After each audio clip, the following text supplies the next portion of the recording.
Hey,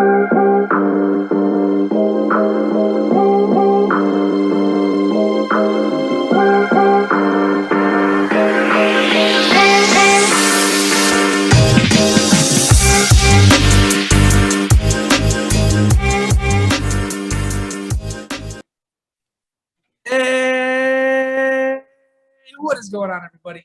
Welcome back to Halfback Dynasty. My name is Brendan. We are joined today with our co-host, Tyler. Tyler, it has been like 2-3 weeks since we recorded. How the heck you feeling, my man? Feeling great, Brendan. You've been a busy guy, so we've had to push it a little bit. Coming out of the Mrs. birthday weekend here in Colorado, it's been great. Had some family time, some good food. We were watching The Good Place earlier. My wife's been wanting me to jump into that with her, so that's been fun. I was telling you our newest puppy got spayed, so I'm good, but I'm ready for the 10-day lapse here. How you doing? Looking like a new background here. Did you move, or is that like just a fresh drop or something? Listen. We went for an upgrade this past weekend. Started off in a 10 by 10 box. Now currently in a 25 by 25 foot box. So we have upgraded to the West Loop of Chicago. We are super thrilled, Tyler. We just finished moving in. We've got a couple more boxes to unpack, but I'm excited. It's a new chapter, new month, new me.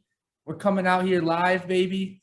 And Tyler, I got to brag about the rooftop where we got the pool, the jacuzzi, the bars, the grills, not bars, but we'll bring our own alcohol. But my goal is to record from that rooftop that overlooks the skyline at least once so I could rub it into everybody's face, man. I'm that type of guy. Well, it's been exciting, Tyler. It's been exciting. I like that, Brendan. When I win the title next year, you can celebrate by recording on the rooftop. We'll bring it in right that way. You can celebrate me shipping you the trophy from Chicago all the way back to Colorado. I'll have to record it. You know what I was thinking about was shipping the trophy, Brendan. When I shipped that to you, it was like, man, good thing Brendan works at a shop that they ship every day. That was expensive, man. You're going to get a heck of a discounted rate shipping it from the store. So hey, that's listen, fantastic. Listen, we started our family business 82 years ago in preparation for this moment to ship out the championship trophy. We didn't expect it to take 82 years, but it took 82 years, and now we will be able to fulfill our destiny. Hey, man, you're like Nazir Jones. It was written, Yeah, I actually got it. I got a nice dresser in my bedroom, and it's sitting right there, and actually everybody who looks into the apartment can see it. And as we mentioned, I had to do it because people need to know a Dynasty legend resides in this unit. Oh, it's so important for people to know that. You're going to get hit up. They're going to be like, oh, like when you're in the elevator, people are going to be like, are you the guy with the trophy? Should I trade this? Should I trade my entire team literally for Kyle Pitts? I should do that, right? I'm going to tell them, yes, yeah, you should trade your entire team for Kyle Pitts. Tyler, obviously we were talking about him pre-show. We talk about him every show, I guess, every pre-show. And it's just getting out of control. We thought the hype was out of control, 2-3 weeks ago, but this is absolutely absurd. And I get it. A guy who's super athletic. I think actually I was on some website that was rating the most recent receivers or rating the top wide receivers with their grade since 2017. And apparently Kyle Pitts is the number one rated wide receiver prospect heading into the NFL. And I was like, so now the NFL is all on this stuff. I mean, come on. It's crazy, man. The hype around Pitts has been unbelievable. I mean, you and I have talked about it at length, just you and I chatting via text or whatever, that I almost wouldn't draft a tight end in a 1 QB league anywhere in the first round, much less as high as some people are apparently wanting to take him. But hey, I've told a ton of people on DLF, I wouldn't recommend it, but Dynasty is supposed to be fun. You're supposed to get your guys. If you don't get your guy in the draft, he can be, a million times more expensive on the market. But it's crazy, man. I can't even remember. Maybe a Zeke, maybe a Barkley. I mean, their hype was out of control, but it made, I guess, a little bit more sense as a running back. Definitely made more sense. Yeah, it's just tight ends don't hit very often. It's very, very simple. We talk about it. There's 3 elite tight ends in the league. Other than that, your next tier is kind of Mark Andrews types that are good, but also put up their 3-4 point games. You know, tight ends are just, unless it's Kelsey. I mean, even Waller has a little bit of up and down, as does Kittle because of injuries. I mean, Kelsey's the only tight end that's just an absolute force. Like he's Day going in, to day score out. 12 a week. Mhm. You know, you can guarantee that. So I think that plays into it. And I think a lot of times when you've played Dynasty for a long time, tight ends, I've told you, I've traded and traded and traded, and it never works out. I just don't care about tight ends anymore. I've got Mhm. Jonnu Smith and Ingram in our league, and that's who I'll roll. You know, it doesn't matter.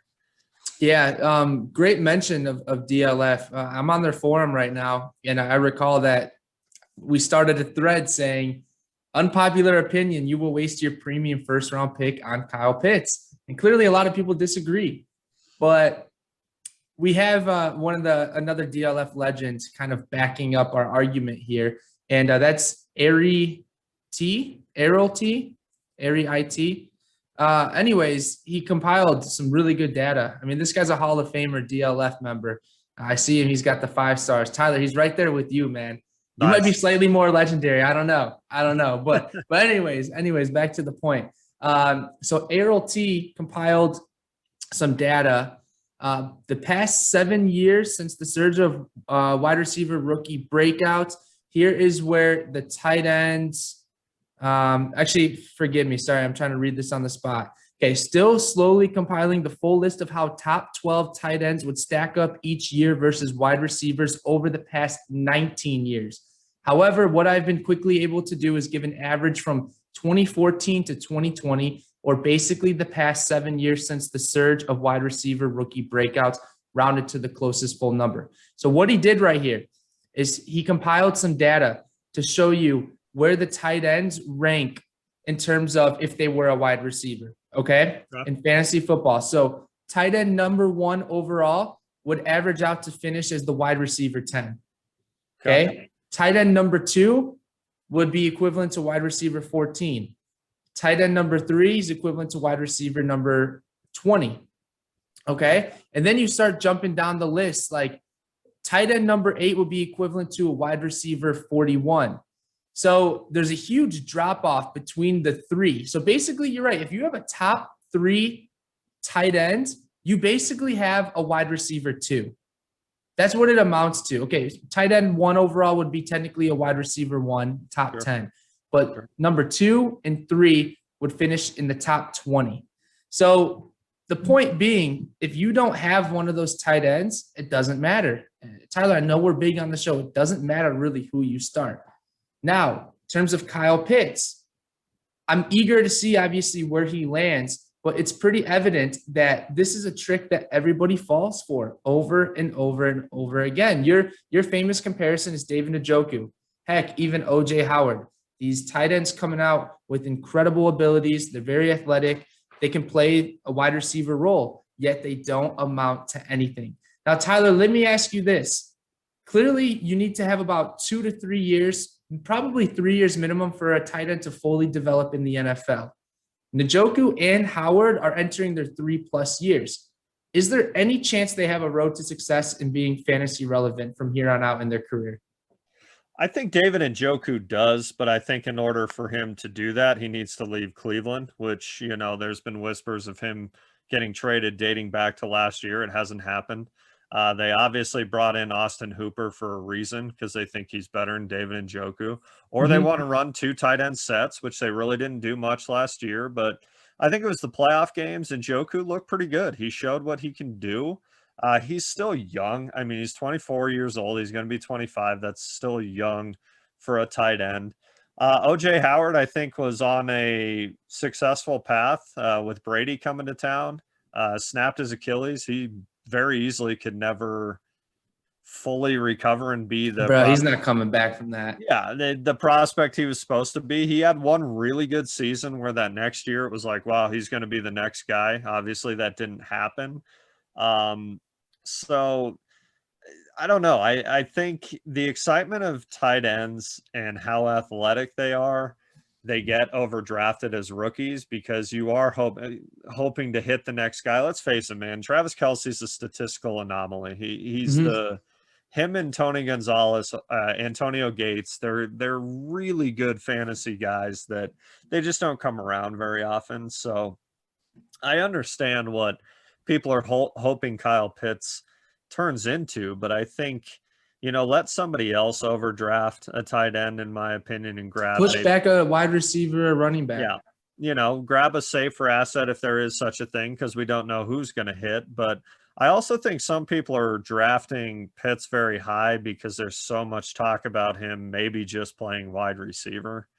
I think that's kind of risky as well, if that's what you're hoping for. But hey, again, to me, it goes back to grab your guys. I understand that if Pitts is your number one rookie, I understand wanting to get him.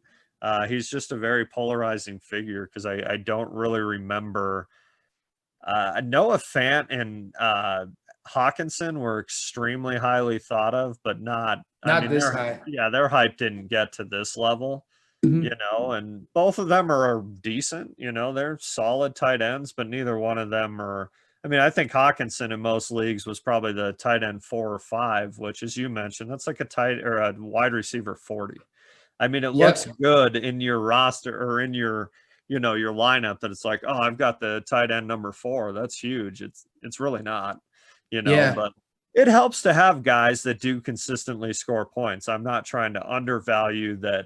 Oh, you have a top 10 tight end. That's better than having a tight end 20, obviously. I'm not undervaluing there. I just think that outside of Kelsey and Waller, Waller's been fantastic, that it just, I don't know, week to week, they don't matter enough, in my opinion, to draft a guy super highly. But hey, if Pitts turns into the next Kelsey, you're going to look like a genius because it's a fantastic pick, Yeah, but the thing is, what's important to note here, okay, obviously there's a disparity between the top tight ends or the top 3 tight ends and everybody else. Yeah, that's an advantage at that position. But based on the data that we just saw, that averaging it out, the average tight end 1 is typically equivalent to wide receiver X. In no case will that tight end ever be wide receiver 1, right? So why am I going to blow a top 3, top 5 pick on a tight end when I could potentially grab like AJ Brown, who has a shot at being the wide receiver 1 this year? For sure. It's just wide receivers are still a little more safe than tight ends. Also to give you some more data, I'm sorry, I don't want to be stuck on this too long, but we got to talk about it, dude. With how big Kyle Pitts is getting right now, so many people, in my opinion, are going to be so disappointed. So I want to put this out there for any listeners saying that want to draft Pitts early on. Obviously, we could be very wrong with our stance, but I want to make a disclaimer saying don't draft Kyle Pitts with the top pick. But here we go. The other argument that I have, Tyler, is all of the top tight ends right now, we're not ranked in like the top 20th of their rookie draft class in terms of fantasy football rankings. Sure. Look, I compiled a lot of data from 2013 to 2020. You ready? So in 2013, Zach Ertz was ranked 20th. And most of this was pulled from like ESPN Dynasty Rankings. I was trying to outsource a few different ones, but I figured, you know what, let's keep it consistent to data of ESPN, in which a lot of people use that platform. Sure. Zach Ertz was ranked 20th in his rookie class for fantasy football. Travis Kelce was ranked 30th. In 2014, Eric Ebron 10th. Austin Safarian-Jenkins, 22nd. Richard Rodgers, 27th. 2015, Blake Bell, 19th. Nicole Pruitt, 28th. Darren Waller, 35th. Okay, Travis Kelce, 30th. Darren Waller, 35th. 2016, Hunter Henry, 17th. Tyler Higbee, 30th. Austin Hooper, 31st. Now, this is where it gets a little bit juicy, right? The 2017 class. O.J. Howard, 9th. David Njoku, 10th. Evan Ingram, 11th. Gerald Everett, 21st. Adam Shaheen, 40th. Jonnu Smith, 44th. George Kittle, 45th, bro. George Kittle, 40 freaking 5th, right? Okay. 2018, Mike Gesicki, 19th overall. Hayden Hurst, 27th. Mark Andrews, 28th. Dallas Goedert, 32nd. Okay. 2019, TJ Hawkinson, 9th. Noah Fant, 14th. Irv Smith Jr., 24th. And then 2020, Adam Troutman, 37th. So my point being, the top, let's say top 4, okay? Let's say you have Travis Kelce, Darren Waller, George Kittle, and Mark Andrews. The earliest ranked guy was Mark Andrews at 28th overall in his draft class. Let's even, let's say top 3. Tyler, when I'm talking about tight ends, usually top 3, like Mark Andrews kind of fell back a little bit in the top. He's that next tier. Exactly. So let's get rid of him. And for the sake of enhancing our point right here, between Travis Kelce, Darren Waller, and George Kittle, you could have gotten all of those guys in the 3rd round of your rookie draft class. The 3rd round. Yep. So it's a crapshoot. Why are you going to try to pony up a top pick for a guy like O.J. Howard, who was ranked 9th, David Njoku, who was ranked 10th, Evan Engram, who was ranked 11th, TJ Hawkinson, who was ranked 9th, Noah Fant, that was ranked 14th. It doesn't make sense. The history is really showing right in front of us. Don't do it.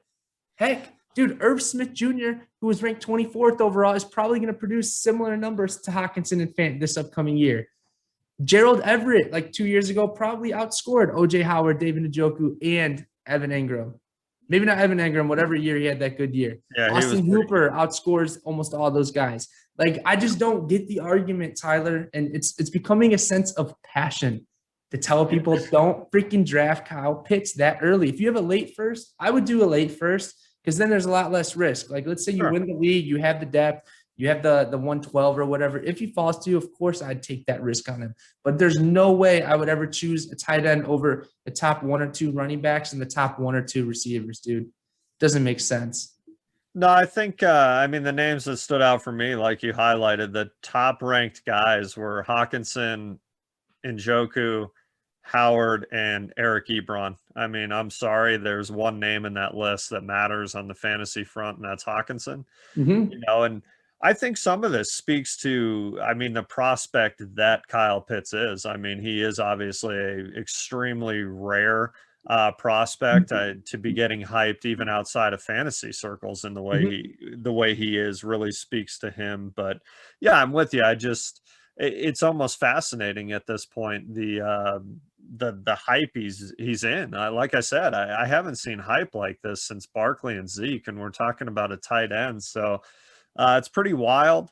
The other thing, that if you're not sold on any prospect at all, essentially, and you can trade Kyle Pitts for a haul, sure, take him and flip him easily. On draft day, Bro, trade him for George. Trade that 103 for George Kittle if you're going to take him at the 103. Yeah, it's very interesting. I've actually really enjoyed reading all the forums about Kyle Pitts, just because I can't ever remember a tight end prospect going to this level. I mean, it's wild, and maybe in a start 2 tight end, or I think even tight end premium gets blown out of proportion if it's, a 1 or 2 point, something that isn't that crazy. It's nuts, man. I've seen a couple people that have literally drafted him at number 1 in single quarterback leagues. I mean, it's just such a mistake. It's wild, man. I mean, I wouldn't even consider Kyle Pitts over Jamar Chase. Not even consider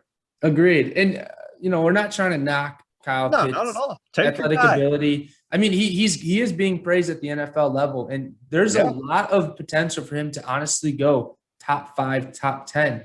I've read rumors that Cincinnati was interested a little bit. I even read that Detroit, who has like 7th overall, was interested. If Detroit drafts Kyle Pitts, goodbye Hawkinson. My Lord, unless they boot him up as a slot or receiver. But I don't know, man.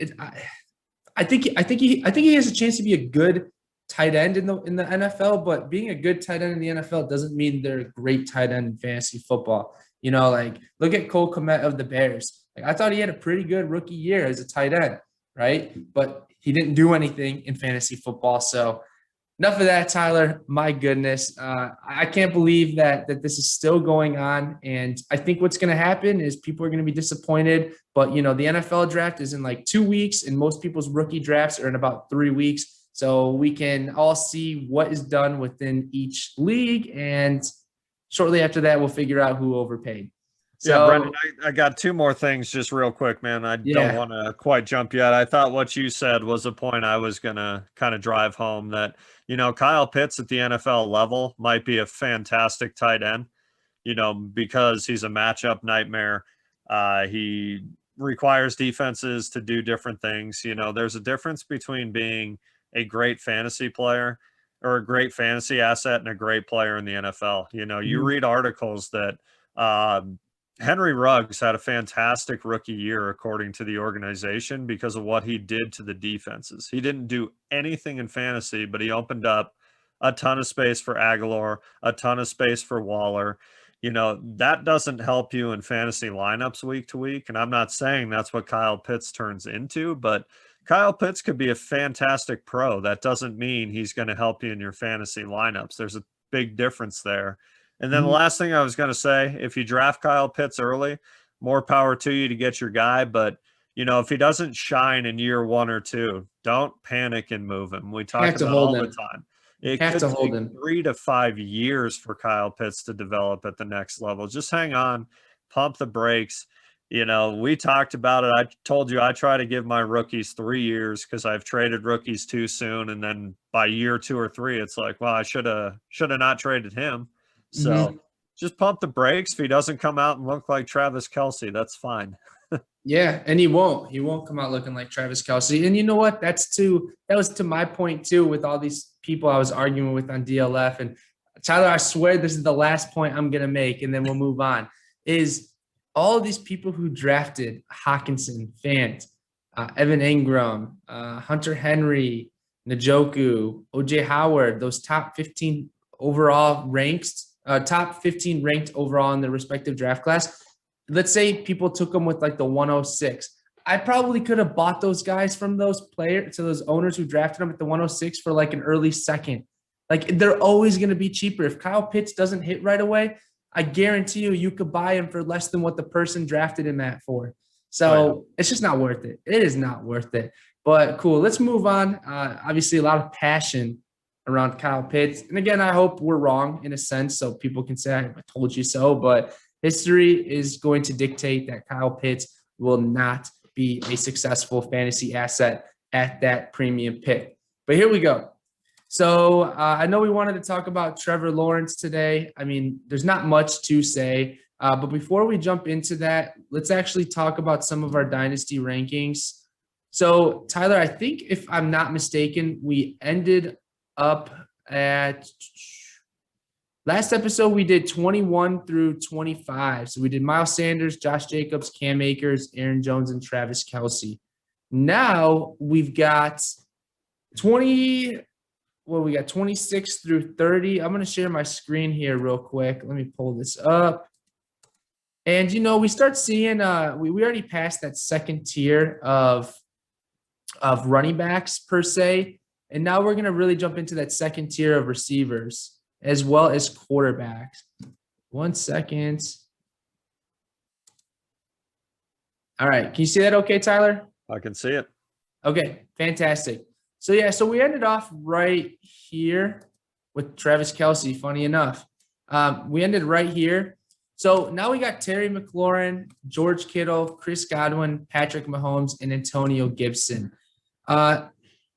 Is it worth to say that Patrick Mahomes deserves to be in this spot in a 1 QB league?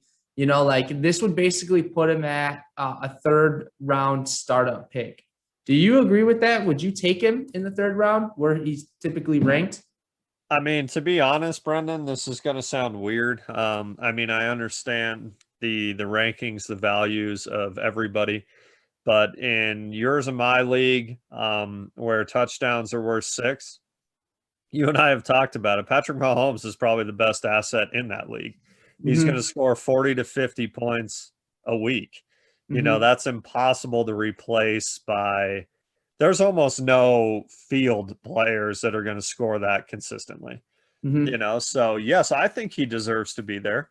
Again, if you're in a league that touchdowns are worth 4 and everybody else is outside of QBs are worth 6, no, probably not. But we kind of did this based on our ESPN league. So that was 6 points for touchdowns overall, including quarterbacks. So, yeah, I mean, Mahomes has been a monster asset. I've had him since his second year, and he single-handedly won me plenty of games. So Mhm. I think his rank is very, very much acceptable where it is. I talk about it on DLF all the time, and sometimes I'm one of the few people in a one quarterback league that says, no, don't trade Mahomes. I don't see the point. Again, a lot of that is 6-point touchdowns, but I don't understand the point of trading an asset like Mahomes, even in a one quarterback league, if touchdowns are worth 6. Mhm. I mean, what are you going to trade? I just don't see the point. I You mean, would have to get like a top 10 QB in return and then another starting positional player. I mean, like Lamar Jackson, Lamar Jackson plus on like Antonio Gibson per se, a lesser quarterback plus a starting running back. I mean, would you take Lamar Jackson and Antonio Gibson I for? mean, I love Lamar Jackson, so I mean he's literally one of my favorite players, so that would play a factor. But even there, I don't know if I would, because what if Lamar Jackson's rushing dries up? He's not the same quarterback. I know that's a big what if. And what if Gibson comes out and shares the backfield, then that's probably not a good trade at all. Mhm. Mahomes is going to get 2-3 touchdowns a week. He's going to throw 300 yards, and he's probably going to do that, pending health for the next 10 plus years. I'm not sure there's many other QBs you can feel that confident in. And I love Lamar Jackson, but if his rushing dries up, he's not going to be the same asset even close. So no, Agreed. I'm not sure I would make that trade, to be honest, and that probably sounds crazy to a lot of people. Sure, sure. And also, jumping back to the tight end position, obviously in these rankings, which are subject to change, we saw Travis Kelce go at 25, and then we see George Kittle at 27, and then you see Darren Waller at 33. Do you think those rankings are appropriate in terms of positional scarcity, positional advantage? As in, I know we have all of our individual rankings right here, but my point being, obviously in a startup draft, depending on how the rounds go, you hit the third round. If George Kittle's on the board, do you take him? Is that a part of your strategy? Or I guess, how do you construct your roster? Like, do you think that having these top tight ends is more important than filling out your RB2 or even wide receiver 1 position? Yeah, I mean, I think it depends on your goals in year one. I think Kelsey's ranking is appropriate due to age. Obviously, if he was 4 or 5 years younger and doing what he's doing, Oh, bro, he would be like number 10. yeah, he'd be way up there. Kittle, I think, is still a monster piece. I think his rating is fair. His ranking's fair, but he can't stay on the field. His injuries are piling up. Mhm. And fair or not, Waller is not young. He's not old, but he's not young. So I think his is very appropriate as well. As far as in a startup, yeah, I think there's plenty of people that would take these guys in round two. So it Mhm. comes down to philosophy, and if the people behind them, the timing is right, yeah, I do see grabbing a big time tight end. But after those guys, who cares? There's no reason to even reach for a tight end. So And listen, I mean, to your point, so we have Kelsey at 24, we have Kittle at, or I'm sorry, Kelsey at 25, Kittle at 27, Waller at 33, and I'm pretty sure there's nobody else ranked in the top 50 of our rankings. Now, keep in mind, all of these red boxes mean that we each had a player that one of us didn't have ranked in the top 50. Okay, yeah, so because technically the Mark ranking's Andrews up to is there. 42. I'm sorry?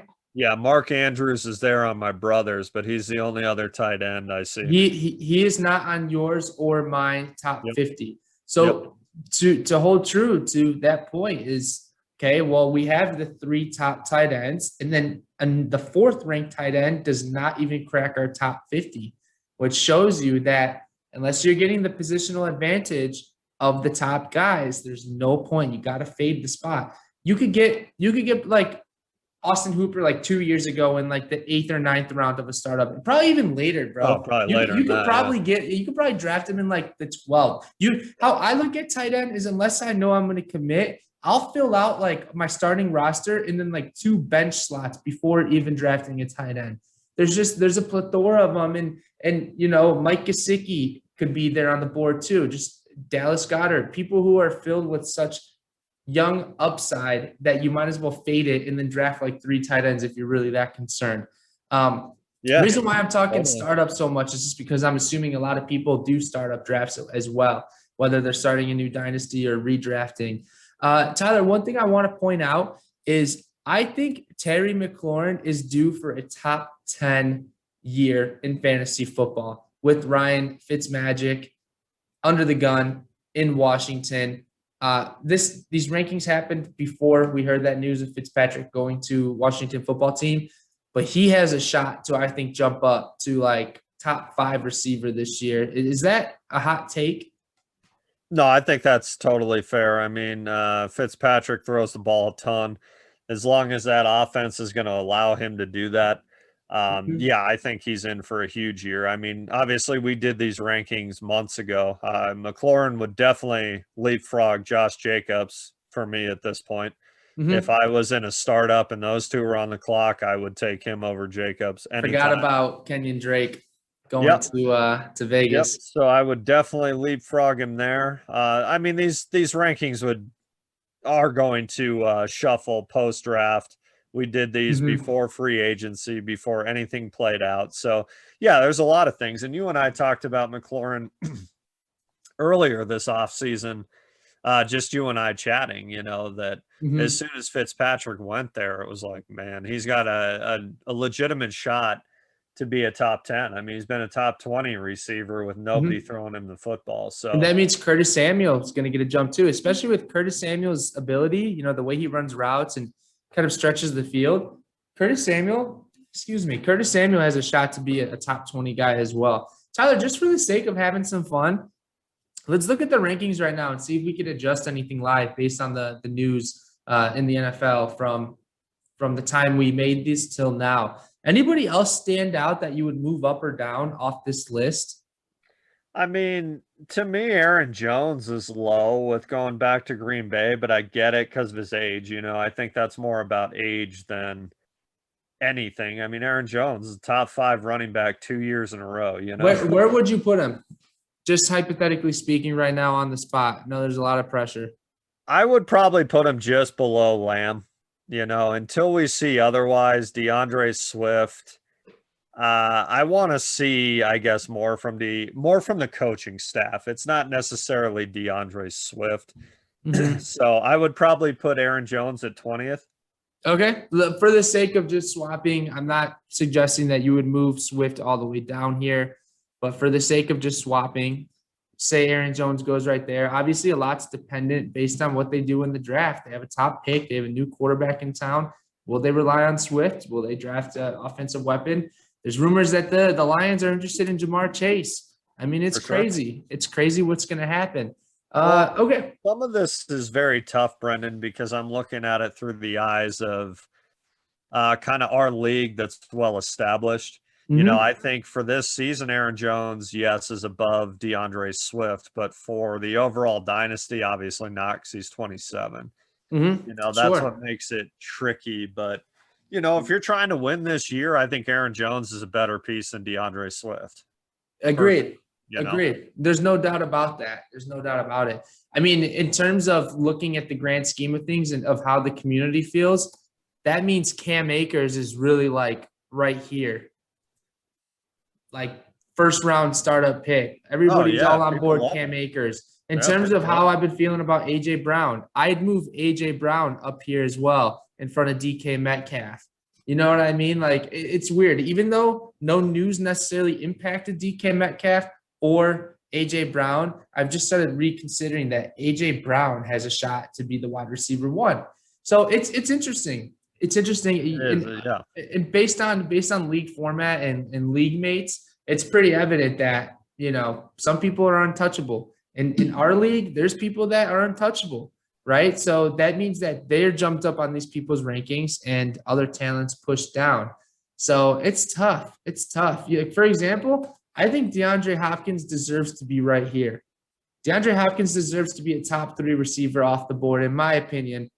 Sure. But if you go look on Dynasty League football, he's probably closer to like down here, like 3rd round startup pick, right? I'm sure people would take DJ Moore over DeAndre Hopkins, to be honest with you. So yeah, that's the interesting part, because I think some of this is value as well. I mean, I've talked to or responded to a bunch of guys on the forum about DeAndre Hopkins this offseason. Like, if you're looking to get out, you're never going to get what he's worth on the market. So, that stuff plays a factor too. As good as DeAndre Hopkins is, nobody's going to trade you the 1-1 and the 1-5 for DeAndre Hopkins. That's probably what he's worth, but you're never going to get that trade because he's approaching that 30 mark, which means he's the worst player in fantasy football ever. So, all that stuff's really interesting. A really fun exercise would be, anybody who's listening, get your entire league of 12 or 14 people to do their top 50 rankings. And just really look at where everybody ranks. Would be super fun, because I mean, you and I are extremely different on how we build our teams. Imagine if you got everybody in your league together and asked them to do that. It'd be pretty fascinating to see where everybody kind of averaged out. Yeah, and you know what? I think you would have a slight prediction of the routes these people would take in terms of their rankings. And you kind of be like, you're right, they're more wide receiver centric than running back. But then you do it with this league, and then you do it with another league you're in, let's say, and you're right. The top 5 will probably be pretty equivalent, maybe the top 12, but then you start seeing some drastic changes. Some people who choose to build around quarterbacks or tight ends. And Tyler, that's the beauty of fantasy football, man. So rankings are obviously subject to change. We're going to have to update that in about 2-3 weeks after the NFL draft. And what we'll do here, Tyler, is we'll actually keep the pre-draft rankings and then the post-draft rankings, and we'll kind of discuss what changed and why these players changed in those positions in terms of our ranks. Real quick, that'd be awesome. Yeah, absolutely. Yeah, we've got to obviously hit on a rookie. We've talked about a ton of wide receivers, and I think the top 3 potential running backs of this class. Let's talk about Trevor Lawrence real quick. I mean, there's really not much to say. The guy's going to go number 1 overall. He's probably going to hit. I mean, what are the odds that he doesn't hit as a top quarterback? I would say not great. What that means, I'm not sure. I don't know if he's a top 10 guy this year, if he's a top 10 guy ever. It's hard to say. I think he's a safe bet to be a real nice player to build, your QB core around, or grab in Superflex and build your team around. But hey, you never know. I mean, obviously, a guy last year like Justin Herbert wasn't supposed to come out and be exactly what he was. And then a guy like Joe Burrow, who looked exactly like what he was supposed to be before the injury. I think Trevor Lawrence is very, very safe. I think he's going to be, you could probably plug him in at quarterback for, the next few years and be just fine. Yeah. I think the interesting thing that we're finding out, obviously all these assets are much, much different. I think you have to take a snapshot of a few years for your dynasty team and what your goals are, what you're hoping to build. Look at a guy like Deshaun Watson, man. Who knows what happens to him? He was one of the 3 safest quarterbacks in any quarterback ranking in fantasy football before a couple months ago, and now possibly derailed your entire build. So, I think at times, you see it a lot that, you can plug this guy in for 10 years. I don't know if that's accurate for anybody. You should be able to, with young talent at the quarterback position. You should be able to. No idea what these guys are going to do. Yes, the circumstances surrounding Watson is exact proof that maybe you're being a little bit too kind to yourself and your evaluations of I'm good at this position for 10 years. Because obviously things could change overnight very quickly. We don't know any of these NFL players personally. We hope that they're good people and that they could fill that position on our rosters for 10 years, but clearly things can happen very quickly. Yeah, but I think he's sorry, Brendan. I think he's okay. a great asset. Getting back to Lawrence, in our league, we've talked about our league a ton today, a 6-point QB touchdown and rushing league. I would rather take Trevor Lawrence in our format over Kyle Pitts in the first round, to be completely honest. I think in our format, I know it's very unpopular for quarterbacks to go in the first round of one QB league. 100% Lawrence should go in our format in the first round. 100%. So, all right. So obviously I hit up the group chat saying I'm trying to move from the 112 up. And I just found out I think I have a pair of seconds. I thought I had one, but I think I did another trade where I accumulated a second. So off the top of your head, is that correct that I got 2 seconds? I can pull it up right now, actually. Okay. Reason why, I mean, it's no surprise that I'm looking to draft Trevor Lawrence in the first round with my first pick. And the question is he going to be there at 112? And with these heavy settings, I mean, and you're having a generational talent. Maybe generational might be too kind, but you're having a decade talent. Yeah. You know what I mean? Yeah. And so, and by trading you Deshaun Watson, right? I gave up my top asset, and now I got Kirk Cousins, and Lord knows who knows what's going to happen with that. So it's no surprise that I'm going for Trevor Lawrence. So for some reason, I thought I had like the 205 and the 210. Well, thought I had only the 205, but I think I got the 210 as well or something, because I was talking with your brother the other night. You have just the 210. Just the 210. Okay. Yeah. Oh, that changes things a little bit. Okay. Just the 210. Okay. So I'm trying to weigh out the options of first, what first round pick do I try to move up to that guarantees me Lawrence? And second, how much do I have to give up to move up those amount of spots to get Lawrence? So, I mean, I personally, maybe the 112 and the 210 to move up 1 or 2 spots. That's probably not the worst deal in this draft class. I mean, it's not like you have 5 stud running backs, 5 stud receivers. Sure. It's not like the 2020 class where it's like, my goodness. So I don't know. I mean, just hypothetically speaking, I know some league mates will listen to this. What do you think is kind of a fair deal to move up a few spots or even mid first? I mean, after being in the league for a year, prices are very, very expensive. Skyrocket, baby. I've shared with you before, the earliest a quarterback has ever gone in the history of our league in a rookie draft was, 2 years ago? Kyler Murray went 112. So that was the earliest we've seen. I think that could inch up because, I mean, people have – I don't know for sure in our league, but people have been excited about Trevor Lawrence for a couple of years. I think if you got up into the 1.8 range, I think you'd be safe. I mean, I think there's 7 non-quarterbacks that I think worth taking safely going to get drafted before. Yeah, I think the 112 plus the 210 is a close offer. I think it's a fair offer. I don't for a couple spots if somebody's willing to take a shot in the dark at the late second. I don't think it gets it done, but I also think you have the assets to, if you really wanted to move up and secure Lawrence, I think you have the assets to do it. That also wouldn't cripple your team. It's very interesting after you and I made that huge trade. You were not reeling, but you were kind of reeling at the quarterback position after it was all said and done. And hey, fast forward 2 months, you would have been in the same spot even if we didn't make the trade. So it's not like the QB room got hurt by the deal. Pure luck, bro. Pure luck. It's just unbelievable. But I think you have the access to 100% do it. I also think it's interesting that you have DJ Chark. That's what I was literally about to say. What would the 112 plus DJ Chark get? Or do I hold DJ Chark and stack it? Because a DJ Chark is like that first.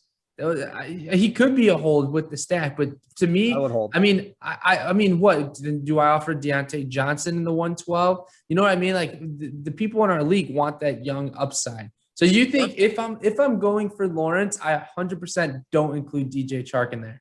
I would rather hold in your position. I would like to see the stack. I mean, Chark has kind of been an asset like not as good as Terry McLaurin, obviously, but a guy that showed extremely well, who's never had a quarterback essentially. So what does he do with Lawrence? You know, they've got a bunch of interesting weapons with, excuse me, with Chenault and Colin Johnson, but I think Chark has a little bit different skill set than those guys. So I think he's safely locked into the WR1 on that Tyler, team. I'm choking on my vodka right here, bro.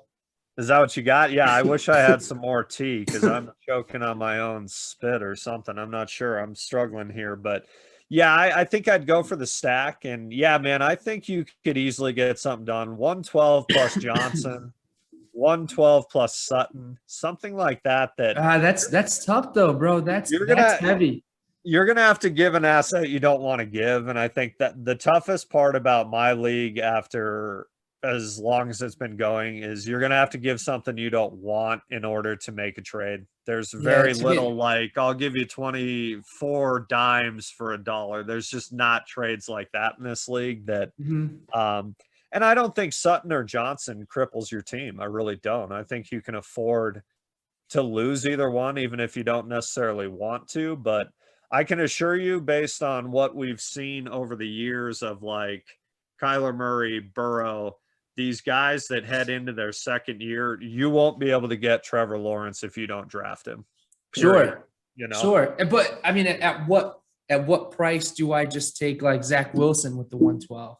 Sure. Trey Lance, maybe Lawrence isn't even the best QB in the class in 4 or 5 years, but I think you feel safer with Lawrence than anybody else. I think he's the safest bet in the class. And your team, the way they are, if Lawrence hits out of the gate, I mean, you could repeat, you know, and I think you could repeat with Cousins, but if Cousins got hurt, you're in trouble. You know? I got Teddy Bridgewater, baby.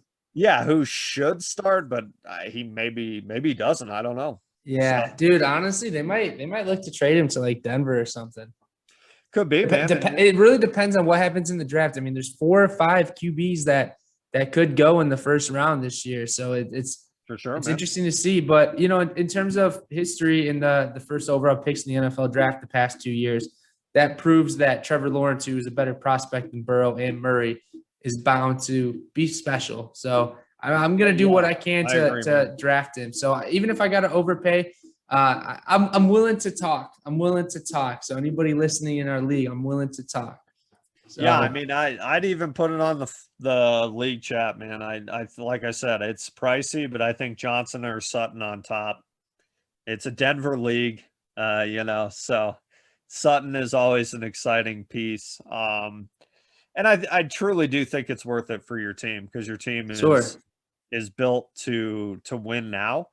And based on what we've seen in this league over the years, based on the format, the settings, you need a big time QB. And I think Cousins is good, but I don't think he's a big huge disparity between the top QBs and the non QBs. It's like from 40 points to 20 points a week.